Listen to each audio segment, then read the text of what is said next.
Bien le bonjour à tous. Aujourd'hui, nous allons nous questionner autour de la chute des corps avec le paradoxe de Galilée. Dans cette vidéo, je vais tout d'abord vous énoncer le paradoxe de Galilée, puis je vous fournirai la solution pour savoir si c'est une antinomie, c'est-à-dire une preuve que les hypothèses de la physique de l'époque étaient fausses, un paralogisme, c'est-à-dire que le raisonnement n'est pas valide, ou si c'est un waouh, c'est étonnant, c'est-à-dire que la conclusion est correcte malgré son apparence. Si ma dernière intervention était difficile à comprendre, je vous conseille de regarder ma vidéo introductive sur les paradoxes que je vous ai mise en fiche. C'est bizarre. Ah non, je crois que j'ai compris. Mais non, c'est absurde.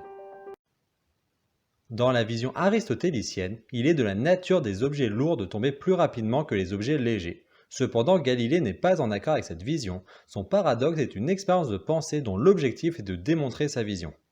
Supposons que le seul aspect important lors d'une chute libre, c'est-à-dire une chute uniquement accélérée par la gravité et la masse de l'objet, et que les objets plus lourds tombent plus vite. Galilée imagine donc une boule 1 de masse m1 et une boule 2 de masse m2 avec m1 supérieur à m2.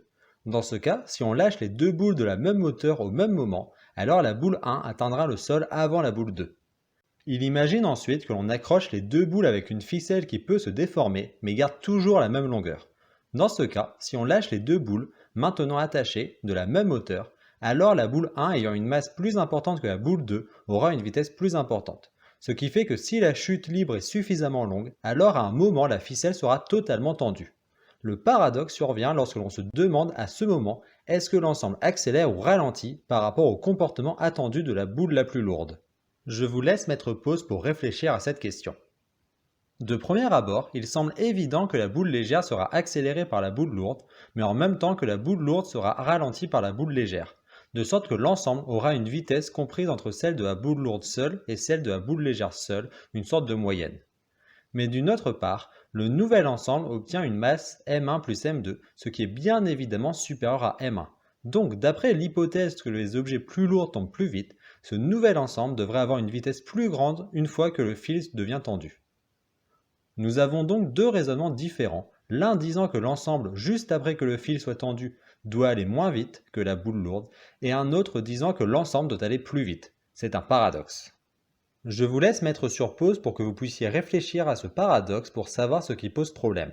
Est-ce que ce sont les hypothèses qui posent problème, le raisonnement qui ne serait pas valide ou la conclusion qui serait étonnante mais correcte?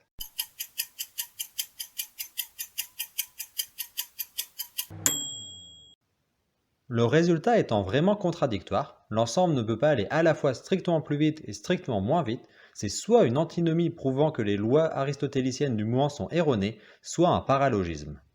Or, dans le raisonnement de Galilée, la tension du fil ne peut pas créer une force vers le bas. Le résultat disant que l'ensemble doit acquérir de la vitesse par rapport à la boule lourde seule n'est donc pas possible. Galilée conclut donc que les objets tombent tous à la même vitesse, peu importe leur masse. Ce résultat est bien connu, mais dans ce cas, comment expliquer qu'une feuille de papier tombe beaucoup plus lentement qu'une boule de papier, alors qu'ils ont la même masse? Certains me diront que c'est bien évidemment à cause des frottements de l'air qui sont plus importants dans le cas de la feuille de papier. Cependant, le raisonnement de Galilée semblait extrêmement général. On a abouti au fait que la chute libre est la même pour tous les objets. De plus, dans les lois physiques actuelles, à cause des frottements de l'air, une chute d'un objet sur Terre dépend de sa masse. Pour les connaisseurs, cela provient du fait que sans frottement, on a masse fois accélération valant masse fois gravité, donc la masse se simplifie. Mais avec les frottements, la masse ne se simplifie pas et divise les frottements, faisant que les objets lourds ont moins de frottements pour une forme et une vitesse identiques.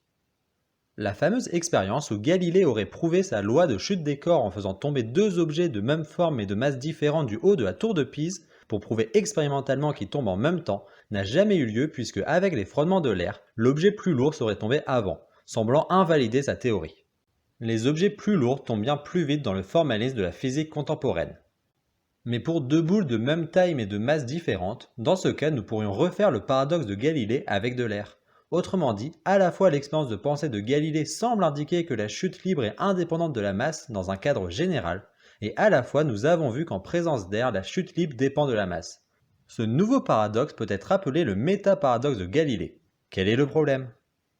Le problème de la conclusion que tous les objets tombent à la même vitesse de Galilée est que nous avons fait une hypothèse fausse. C'est que la chute libre ne dépend que de la masse. Or, ce n'est pas le cas. La forme est très importante lorsqu'il y a des frottements. Ce qui fait que dans un fluide, une boule de masse m1 tombera plus vite qu'une boule de masse m2 lorsqu'elles ont le même rayon. Mais quand Galilée dit que l'ensemble, lorsque la corde est tendue, devrait tomber plus vite car la masse de l'ensemble est m1 plus m2 plus grand que m1, cela est faux car le nouvel objet n'est pas une boule, donc en plus de la masse, la forme change. Or cela fait plus de frottement que pour une boule de même rayon, donc le raisonnement de Galilée est bien évidemment faux lorsqu'il y a des frottements. Cependant, dans le cas où il n'y a pas de frottement, son raisonnement devient correct et montre bien que la chute libre ne dépend pas de la masse. Par conséquent, dans le vide, le paradoxe de Galilée est une antinomie prouvant que la chute libre ne dépend pas de la masse, et dans l'air c'est une antinomie puisqu'il faut prendre en compte la forme de l'objet en chute libre. Cette vidéo est maintenant terminée, je vous laisse vaquer à vos occupations, au revoir.